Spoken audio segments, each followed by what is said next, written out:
Celtar stood at the edge of the landing bay, staring at the blue and green world below. Earth, a planet so mysterious that even the most powerful species in the galaxy had forbidden its study.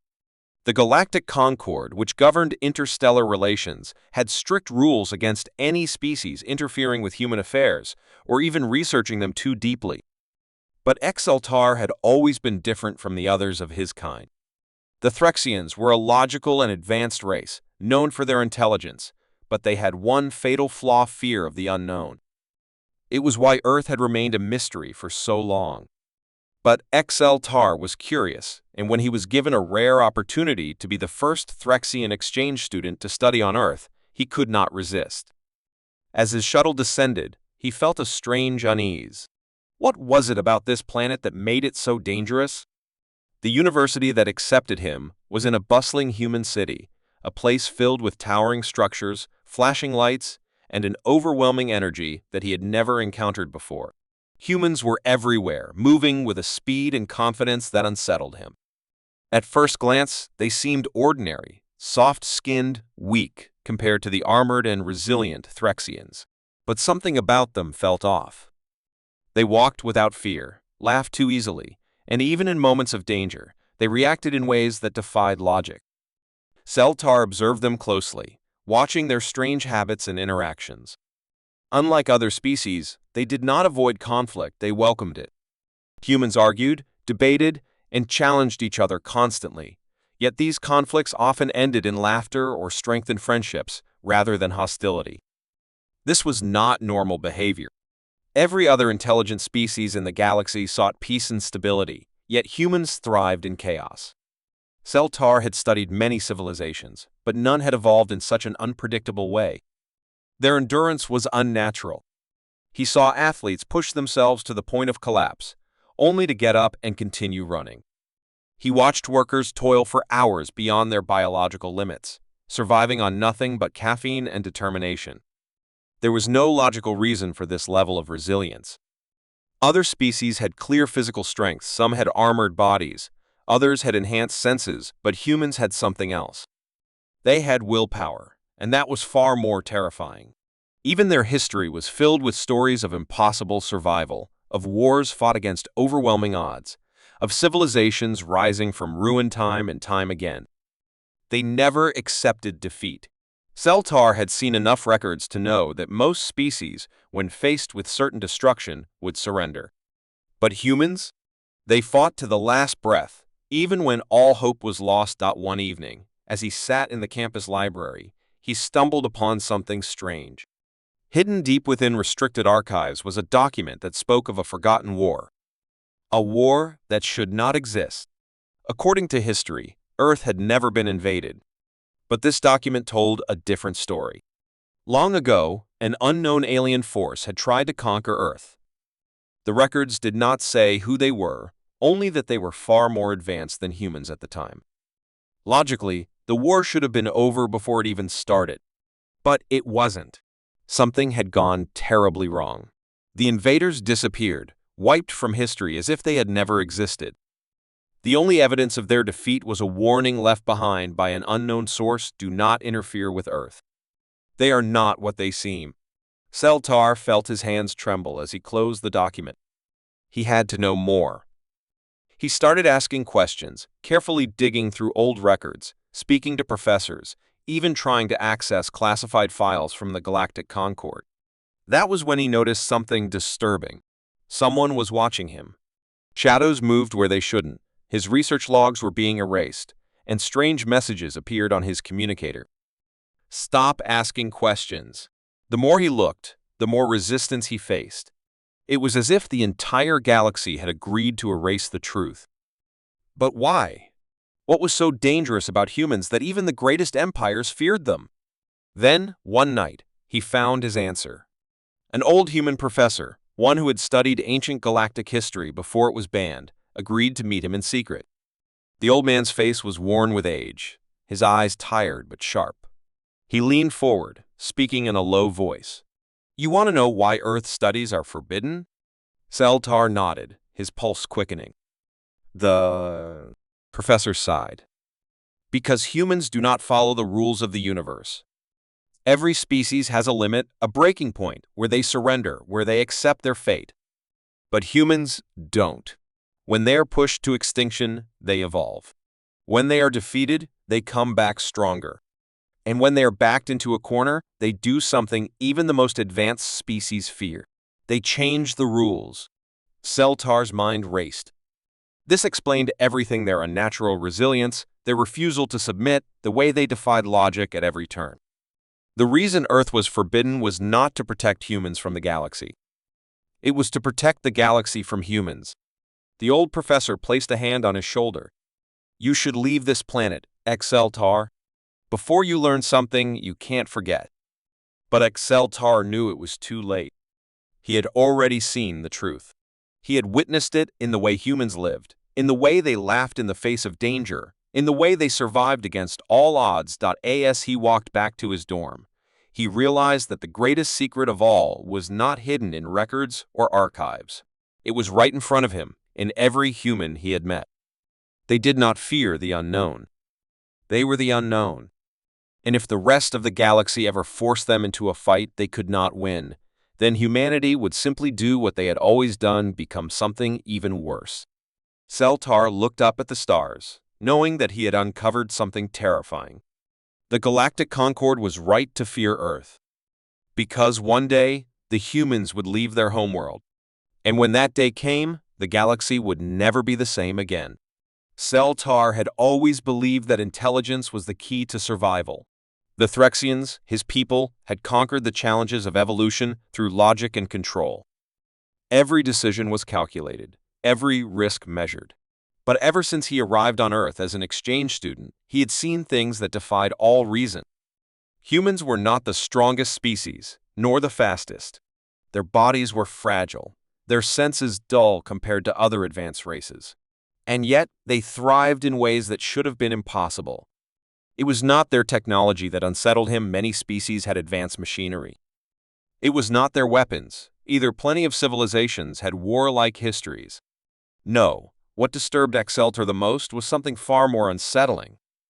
Humans adapted, not just physically, but mentally, emotionally, and in ways no other species in the galaxy could comprehend.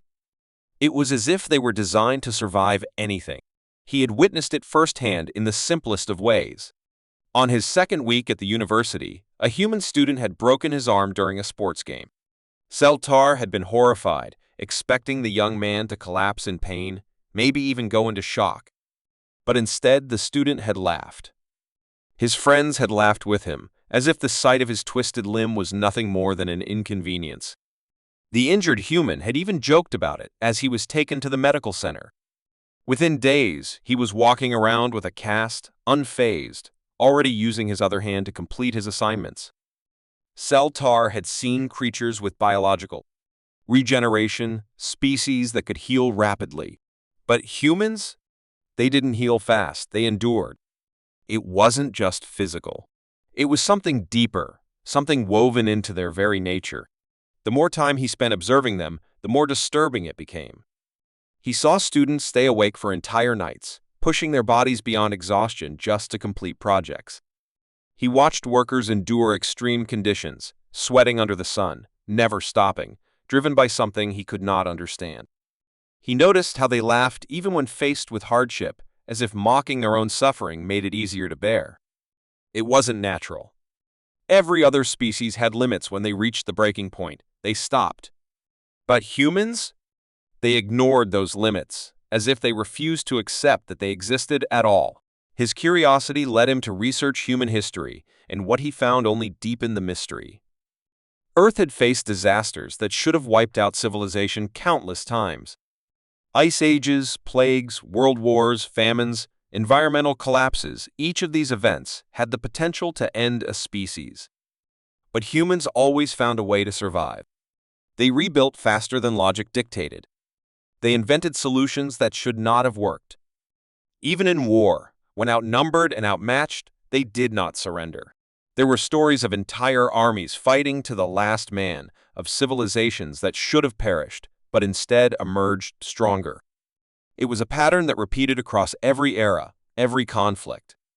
No matter how dire the situation, humans adapted. They changed. Seltar's unease grew when he decided to test this adaptability himself. He tried to match a human's endurance, staying up for 2 nights straight with only caffeine for support. By the second day, his body was failing, his vision blurred, his mind slowed, his muscles refused to function properly. Meanwhile, his human classmates, who had also stayed awake, were still working, their exhaustion showing but their determination overriding it. He asked one of them, a young woman named Sarah, how they did it. She had simply grinned and said, "You get used to it." But that was the problem. No other species got used to things like this. Determined to understand more, he sought out human athletes, soldiers, survivors of extreme conditions. He read about people who had lived through shipwrecks, stranded in the ocean for weeks. He studied accounts of mountaineers who had climbed without oxygen, their bodies suffering but their minds forcing them onward. He learned about prisoners of war who had endured years of torture but never broke. Every story led to the same terrifying conclusion: humans refused to die when they should. It was not just luck. It was not just intelligence. It was something deeper, something primal. They had an instinct that no other species possessed. One night, as he sat in the university library, surrounded by the vast history of human struggle and survival, he realized why Earth had been declared off-limits for serious study. This adaptability was not just an advantage. It was a threat. The Galactic Concord, the great alliance of intelligent civilizations, had spent centuries maintaining balance in the galaxy. Wars were rare, stability was maintained, and civilizations grew at a controlled pace. But humans? They could not be controlled. If they ever left Earth in large numbers, if they ever reached the stars in full force, they would spread like wildfire.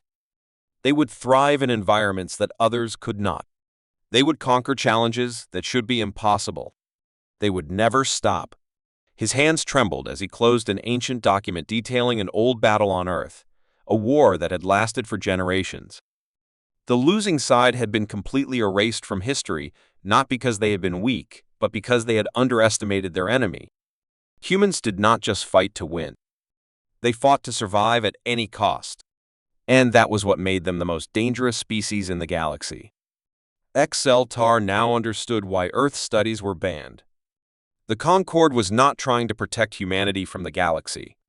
They were trying to protect the galaxy from humanity. Because the moment humans truly realized what they were capable of, the moment they turned their limitless adaptability outward, nothing would ever stop them again. Seltar had always believed that intelligence was a predictable force. Among the many species of the galaxy, mental capabilities followed a logical pattern. Some races were brilliant strategists, others were masters of memory, and a few possessed near-perfect calculation abilities. Every species had its strengths and weaknesses, each limited by the biological structure of their minds. But after spending time on Earth as an exchange student, he realized something deeply unsettling. Humans did not follow the pattern.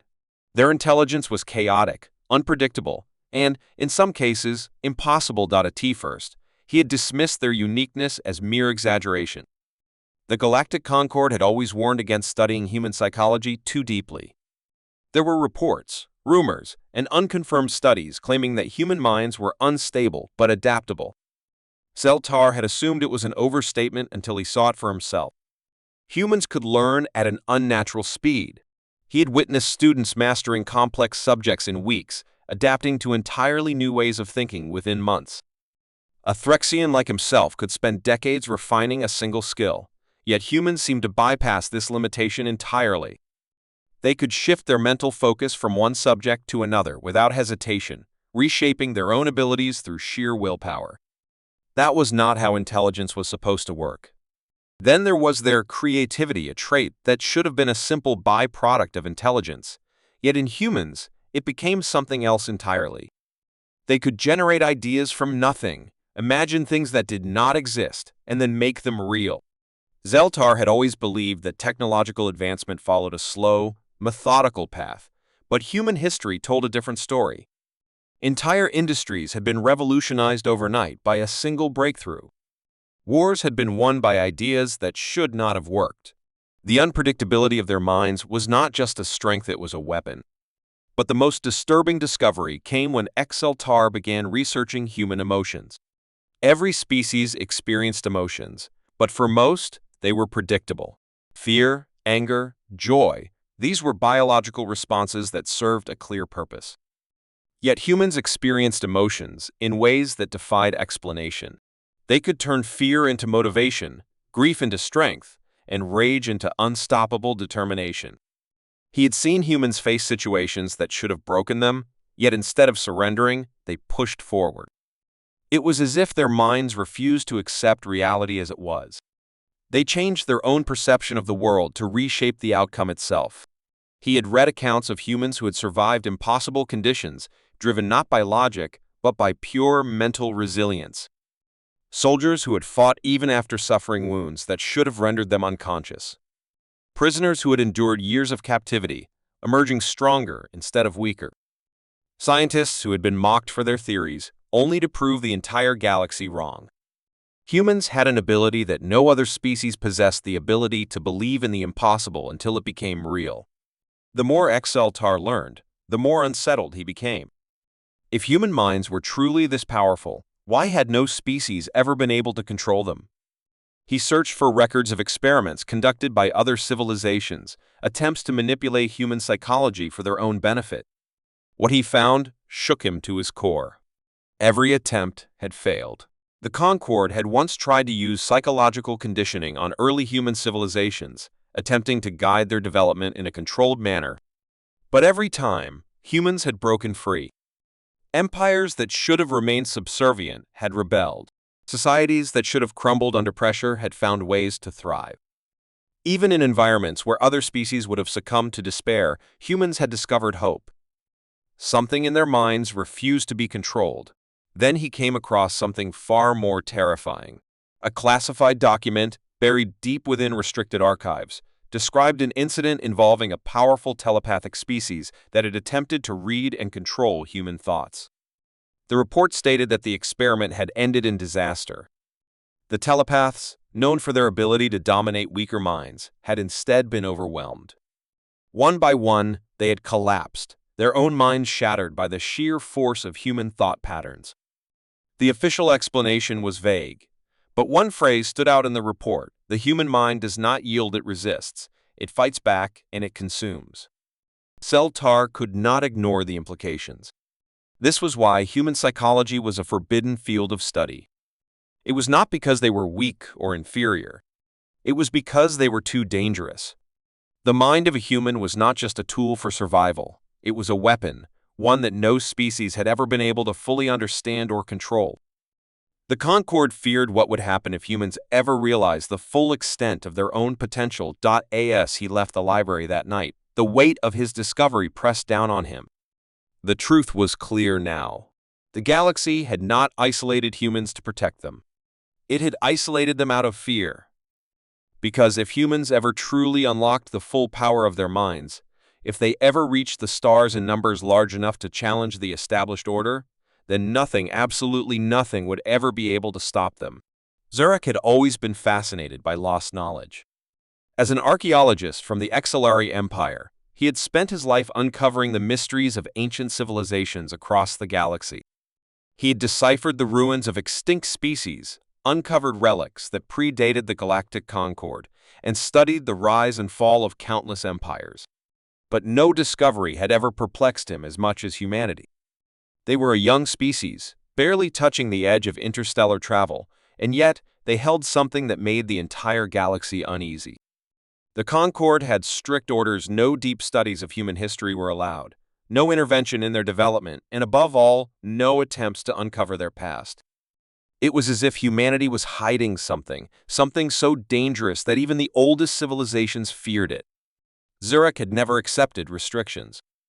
He believed that knowledge should never be hidden, and the more he studied humanity, the more suspicious he became. Their recorded history was too clean. Every species left traces of its past, evidence of lost cities, destroyed civilizations, remnants of old technologies that had been abandoned. But humans? Their history had gaps. Great wars with no surviving battlefields, lost civilizations with no ruins, and legends of events that had no physical proof. It was as if something had been erased.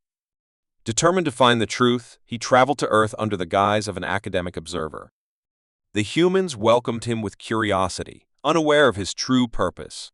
He visited their libraries, studied their texts, and explored the oldest records of their past. What he found only deepened the mystery. Their history was written in myths and legends, stories of great cataclysms, vanished cities, and forgotten knowledge. But none of these stories had clear origins. There were no ruins of Atlantis, no evidence of an ancient world-destroying war, no artifacts from their so-called golden ages before recorded time. It was as if humanity itself had hidden its past, burying something it did not want anyone to find. Then, he stumbled upon something strange. In every human culture, there were stories of lost knowledge.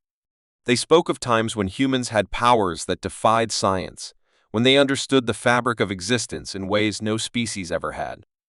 There were whispers of secret orders, guardians of forbidden wisdom, and knowledge so great that it had been deliberately forgotten to prevent disaster. And yet, despite these myths, humanity seemed to have no memory of what they had once been. Zurak had seen species suffer technological collapses before, but they always left traces. Humanity? Nothing remained. His breakthrough came when he found a hidden archive beneath an old university. It was a restricted section, its records untouched for centuries. What he found there sent a chill through his body. Diagrams of technology that should not exist, theories of physics beyond known science, and writings that spoke of knowledge lost to time. These were not the works of dreamers or fiction writers, these were the remains of something real. Something that humanity had once understood but had since abandoned. And that was when Zurak realized the terrible truth. Humanity had erased its own history. But why? No species willingly forgets its past unless the knowledge is too dangerous to keep. Had they once possessed technology so powerful that they chose to destroy it? Had they discovered a truth about the universe that was too terrible to remember? The more he read, the more he felt that he was uncovering something he was never meant to see. And then he found the final piece of the puzzle. A single phrase, hidden in a decayed manuscript, written in an ancient human language. It translated to a warning. We were not meant to remember. The last time, it nearly destroyed us. Zurak felt his blood run cold. The implications were horrifying. Humanity had not simply lost its past, it had deliberately buried it. They had once known something so powerful, so dangerous, that they had made the ultimate sacrifice. They had erased themselves to ensure it would never be used again. And if that knowledge was ever rediscovered, if humanity ever remembered what it had once been, then the entire galaxy would change forever. Because whatever secret they had hidden, it was not just their own survival at stake. It was the survival of everything. Professor Exaral had spent his entire life studying the forbidden worlds of the galaxy. As one of the leading researchers in xenohistory, he had gained access to knowledge that most beings could only dream of. He had walked through the ruins of the vanished Zelfar Empire, deciphered the lost scripts of the Kalthoran civilization, and even uncovered secrets about the first ones, the oldest known species in existence. Yet, despite all of his accomplishments, there was one mystery that had remained beyond his reach. Earth.No1 was allowed to study it. No academic institutions permitted research on it. No scientific missions were ever sanctioned to observe it. In the official records of the Galactic Concord, humanity was listed as a pre-spaceflight species, nothing more than a primitive civilization still finding its way. And yet, for some reason, Earth was under absolute restriction. Even planets with known deadly threats were not given such secrecy. The ban on Earth studies was total. That alone was enough to make Cyril suspicious.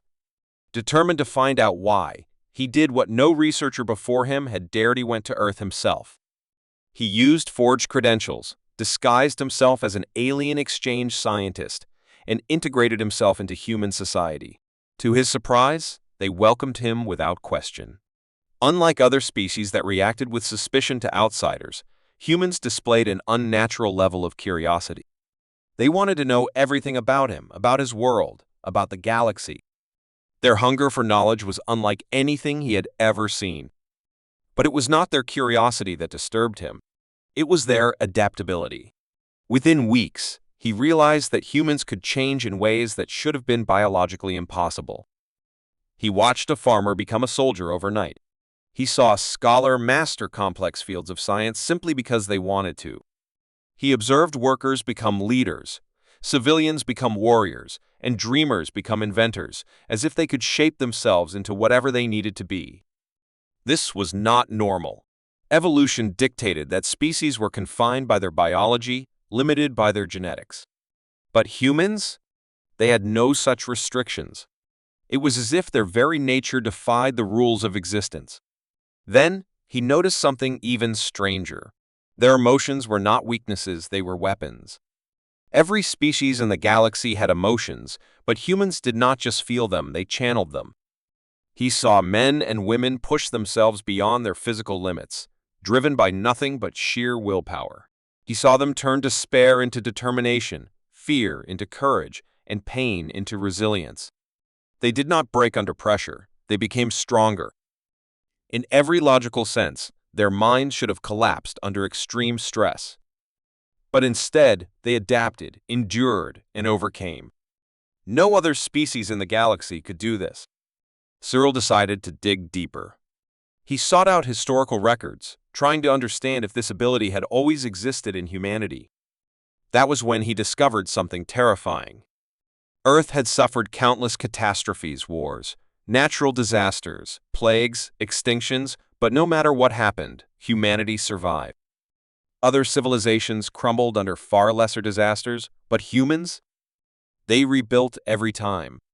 The more he studied, the more he realized that nothing could truly destroy them. They could lose everything, be pushed to the very edge of annihilation, and yet, somehow, they would always find a way back. It was as if something in their very nature refused to let them perish. But the most terrifying discovery came when he learned about their wars. He'd assumed that, like all species, humans fought over resources, power, and land. But as he studied their history, he saw something different. Their greatest wars were never just about survival. They fought for ideas, for beliefs, for concepts that other species could never understand. They fought not just to exist, but to prove something to change the world itself. And they succeeded. Again and again, humans had reshaped their planet through conflict, not just destroying, but creating something new every time. That was when the truth finally hit him. This was why Earth studies were banned. The Galactic Concord did not fear humanity because they were primitive. They feared them because they were unstoppable.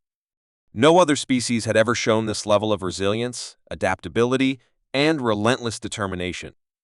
If humanity ever reached the stars in full force, they would not stop. They would explore, conquer, and innovate at a pace no species could match. They would change the very balance of the galaxy itself. Cyril realized that the Galactic Concord had not banned Earth studies to protect humans. They had banned it to protect the galaxy from humans. Because once humanity truly understood its own potential, once it realized the truth about what it was, there would be no stopping them. The age of the old empires would end, and the era of humanity would begin.